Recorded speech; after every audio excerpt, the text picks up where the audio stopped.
Virgin Maria faith, there is no evening, there is no night. All of it is morning. They don't have anymore. But thank you for being awake. Once again, we want to welcome you to this session. How many were here yesterday?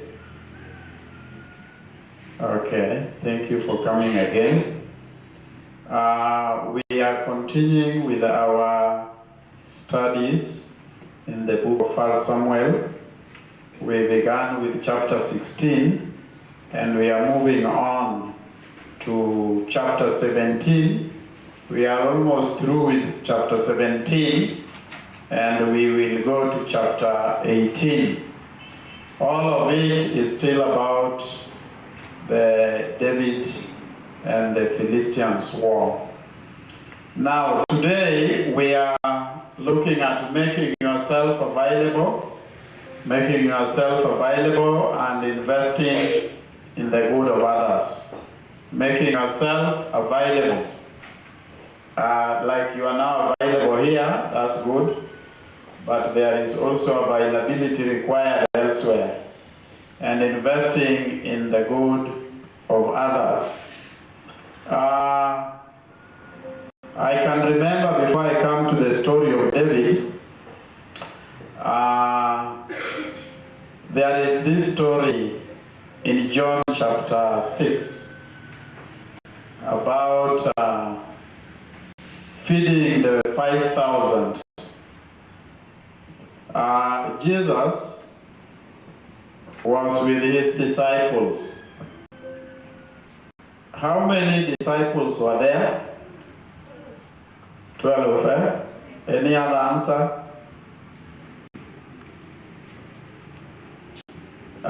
Jesus had many disciples, more than 12. One time he sent 72 disciples. The 12 are referred to as the apostles. So actually, of course, apostles were disciples, but we talk about the 12 disciples, which we refer to as the apostles.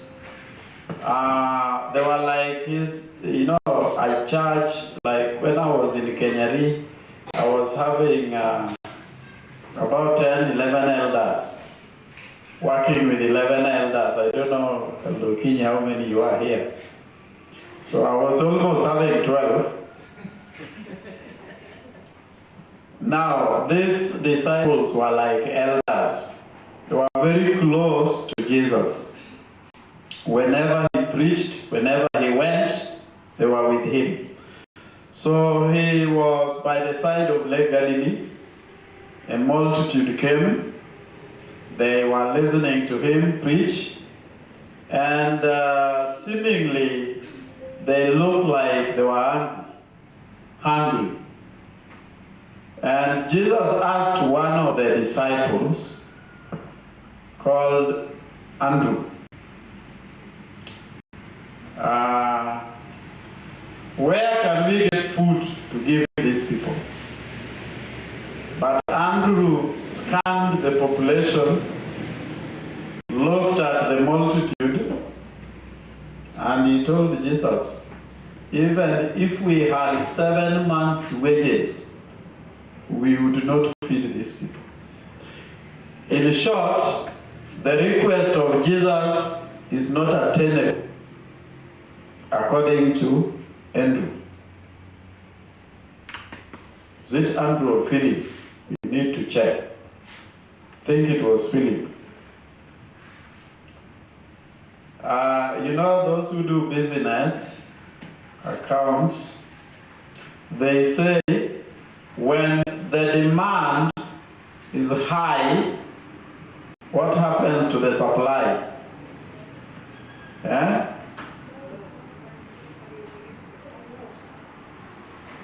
The supply goes high or low? Yes. So the demand for food was so high, according to Philip, that they could not supply. And after he told Jesus that 7 months' wages will not be enough, he left the issue like that. Then Jesus went to another disciple, Andrew, Simon Peter's brother, and asked him the same, where will we get bread enough to feed these people? But for Andrew it was different. He did not look at the demand and supply. Actually, he didn't look at the demand. He looked at the supply. How can we supply? Note that the demand is too high. How can we supply? So he started ransacking, went to the ladies, did you carry anything? Unfortunately, that day, the ladies who usually carry something, even during camp meeting, did not carry anything. He was to go to the men, but it was obvious that it was a waste of time to go and ask the men if they carried anything. So, in the whole multitude, a pathfinder was there with his packed lunch. When he left home, the mother prepared for him some packed lunch, 5 loaves of barley bread like quail cakes, sponge, and 2 pieces of fish. That was enough for his lunch. And while Andrew was looking for how to supply, he met this pathfinder with his packed lunch. And he saw food and reported to Jesus that we have found, that is Andrew's report, 5 loaves and 2 pieces of fish. But you know what? This belonged to that lad, to that boy. They were his lunch. So when he reported to Jesus, Jesus told him, okay, if you have found 5 loaves, 2 pieces of fish, those are 7 items. That's a complete number. Let people sit down. Is when it dawned on Andrew that he didn't have what he was saying. They were still with the boy. Now, it was a little drama. Andrew is going to the small boy, and he don't know how to convince the boy to give him his lunch. Mark you, it is reasonable that if you have 5 loaves of bread, how many can you give out? Using the golden rule that you love others as you love yourself, not more than you love yourself. You know, it says love your neighbor as, that as needs to be qualified. The same as, not more than you love yourself. Love your neighbor the same as you love yourself. Now you have 5 loaves. How many will you give your neighbor? 2.5, if it is the same as. But even if you give 2, that is a good deal, isn't it? The 2 pieces of fish? 1. Yes. Actually, that is what the boy would have done for fair game, equity. But you know, Andrew reported to Jesus, we have how many? 5 loaves, not 2, not 2.5. And how many pieces of fish? 2, not 1. So he has to deliver the 5 loaves and the 2 pieces of fish. And now this is a small boy. Andrew is a big man, like Elder Joash here. He wants to take the supper of a small boy who carried his packed lunch. It was not easy. You know, I can picture Andrew with the young boy, and Andrew is smiling at the boy and saying, hey, this is your lunch? Yes. All of this? Yes. then he is almost out of words to say. Then, in his mind, he wants to take all the items from the boy. That is what is disturbing him. But he doesn't know how to convince the boy to get all the items. So, in my imagination, he's scratching his head and he's telling the boy, "Hey, young boy, how are you again?" "I'm fine." "Do you know that one? That man who is preaching there?" "Yes, I do." "Who is he?" "He's Jesus." "Okay." He wants your packed lunch. "Jesus, not me. Jesus wants your packed lunch. Will you give him?" Before the boy answers, he adds, he wants all of them. Then the boy looks at him, and the boy quickly thinks that if it is Jesus, I can do what? I can give. So the boy makes his lunch available for use and surrenders the whole. There is a song we always sing, I surrender all. What is that all that you surrender, my friend? When you sing that song, all to Jesus, I surrender. What is it included in that all that you surrender to Jesus? Some of you are singing and money is still in your pocket, and people have brought things, but money is still in your pocket, and you are singing, I surrender all. I surrender all. What is that all that you have surrendered? You see, this little boy is surrendering the whole lunch, not remaining even with anything. He doesn't care if he's going to eat. He's surrendering his lunch. That is what surrender is. Surrendering his lunch. Hello, Kim. Do you think these members of yours can surrender their salaries for this around? You make people sing here during Arambe. All to Jesus I surrender, all to him I freely give.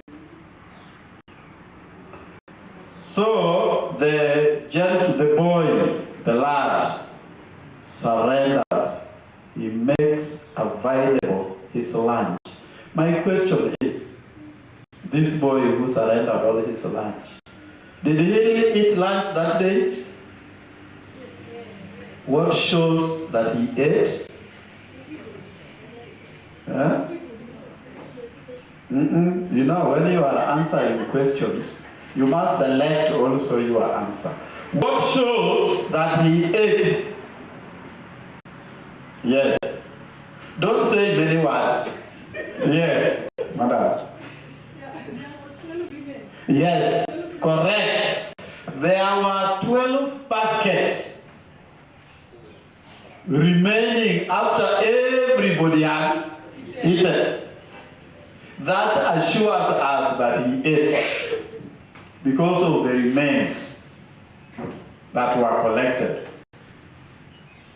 Now, making yourself available is not very easy. I remember this prophet Jonah, when he was sent by God. God chose him and sent him to go to Nineveh. But I don't know what came in his mind. He was on his way to Tarshish. Akakutana na Olwayo. Olwayo on the road.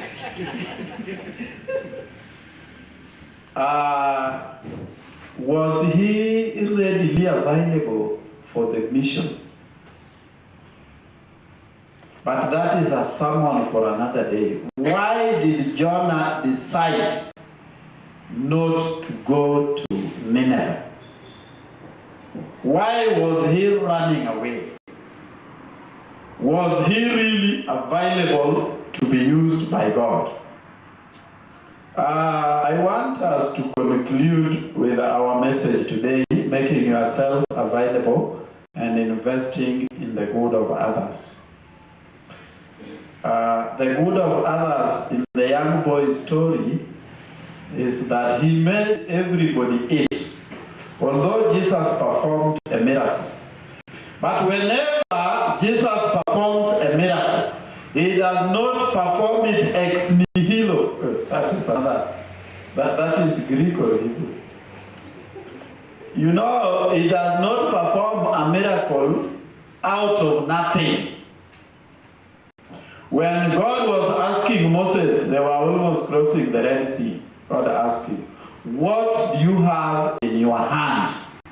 Moses had the liberty to say, "I have nothing in my hand." But he said, "I have my staff." Then God said, "Okay, the staff you have, put it on water." And it is through that staff that made the water to part for the Israelites. When Jesus was doing a miracle in Cana of Galilee, he is being told that the wine is over and the celebration has just begun. He told them, "Can you bring pots and fill them with water?" They would have said, "We don't have water. We don't have pots." But they had to bring pots and fill them with water for Jesus to turn it into wine. The pots were made available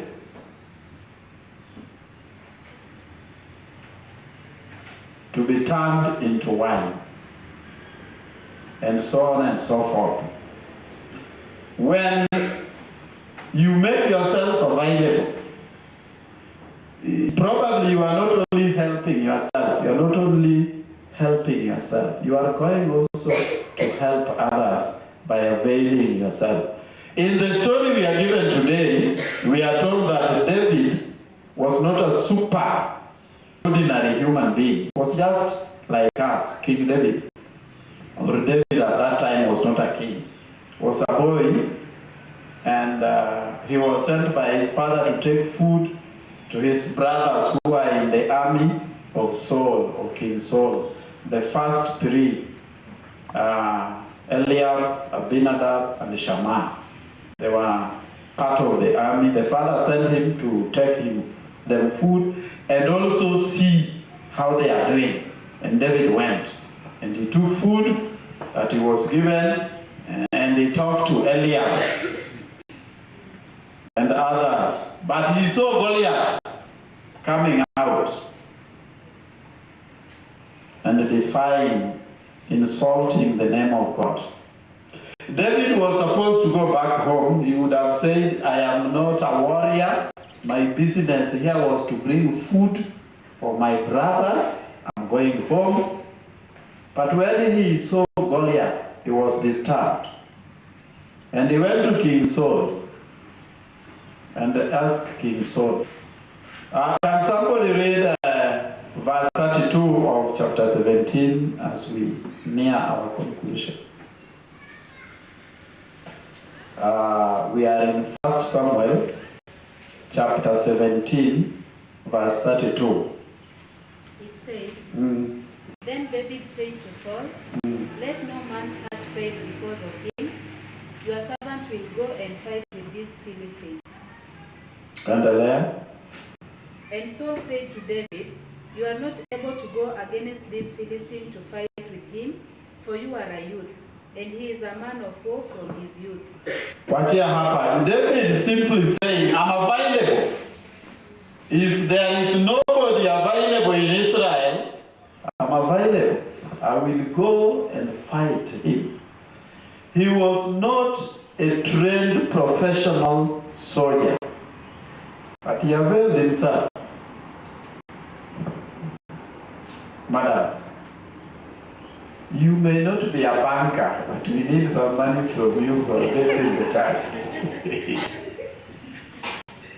You may not even be working at the county government. Because those who are working there, we will be looking at them with some other eyes.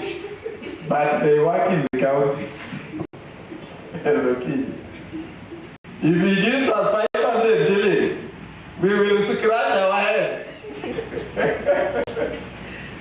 And say silently, but he works at the county. Now, David simply offered himself.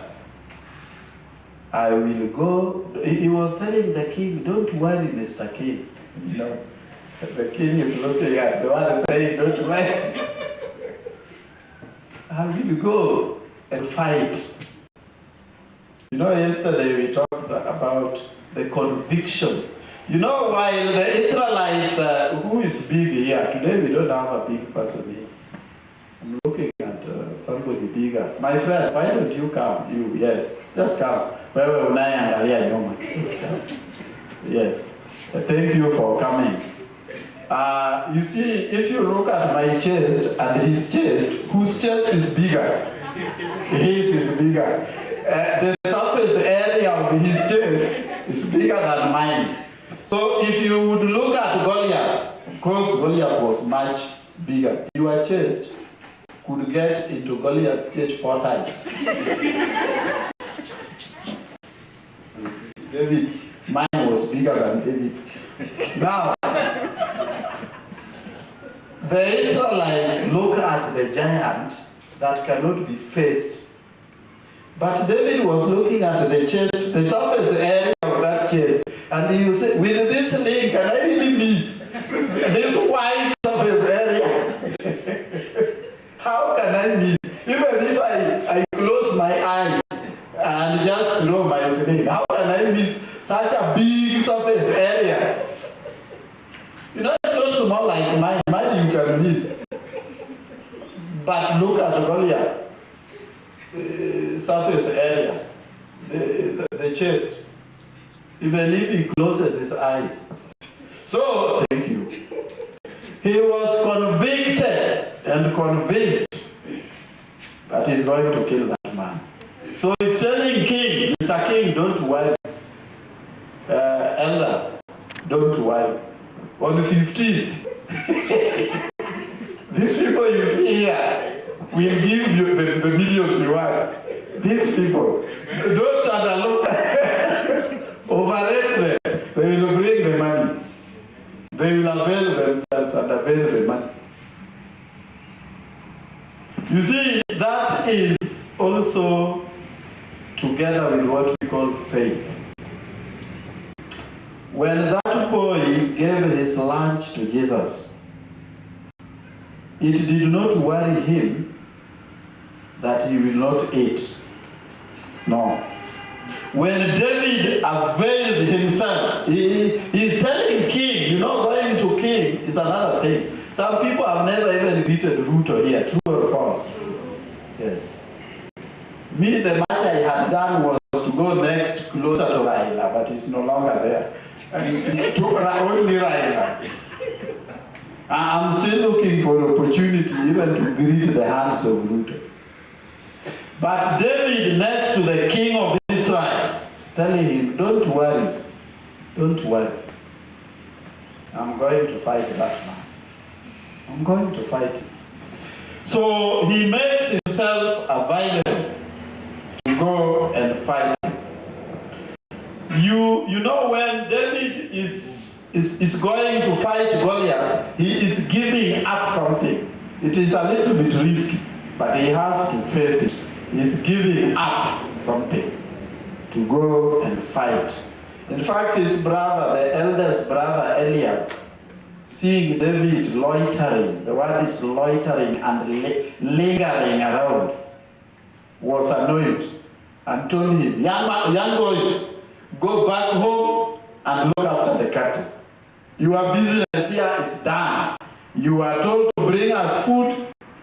You have done that, go home. You know, David aliachana na ndugu yake, and he doesn't even want to go next to cowards like Eliab. He's asking other people, what did the king say we'll give to that person who will kill this man? He is told to confirm with another person. He is determined that he is going to fight Goliath. What we are talking about today is that he is availing himself for that task. And when you avail yourself for a certain task, there are quite a number of risks that comes with it. So you also need to take care of the risks. And you are ready to give something up, even if it's your life. You are also ready for something new. You know, David had never fought a giant. He had never fought a giant. He had even never seen somebody fighting a giant. He's trying it for the first time. And he is cocksure that he will do it. So today's lesson is make yourself available. And the other thing is invest in the good of others, not in the good of yourself. David would have said, no, I'm going home, that is not my business. Let the people, let the soldiers handle their own stress. Kila mtu ako na stress yake. But he refused to go home. He went to King Saul. He pleaded with King Saul, allow me to go and fight that giant. And at the end of it, he succeeded. The battle was won. And you see, when we depend on God, God also depends on us. Will He depend on you? To avail yourself. In Kijaluo, or let me just say in English, Jesus said, me, if I'm lifted up, I will draw all men to me. If we lift Him up. So really, what is required of us, number one, is to avail yourself for any mission work, for anything that we need to do for the cause of God. Sometimes when we walk in week of prayer, some people don't want to avail themselves. They are too busy to wait for the guests for the prayers. They don't want to avail themselves. Our theme today, avail yourself for the good of others. May God bless us as we join David in availing ourselves, availing our resources, availing our time. Then we will be counted good stewards. The other day, yesterday, I forgot. I said, this week you can have some special offering that you can bring so that we pray for them, for the week of prayer. I don't know if today anybody remembered to come with a special offering so that we pray before we discuss. May you remember tomorrow. Because at the end of this week, the pastor, your pastor will be required to take some report of some offerings lifted during the week of prayer. So even if we are thinking of our Rambe, let us not ignore the cause of God. That one is making your relationship with God. You know, God will not come to take buildings to heaven, will He? Even if they are as beautiful as which one? Those buildings will not be taken to heaven. It is you and me that will go where? So make your relationship also with God. The Kenya power has seen that our time is well spent.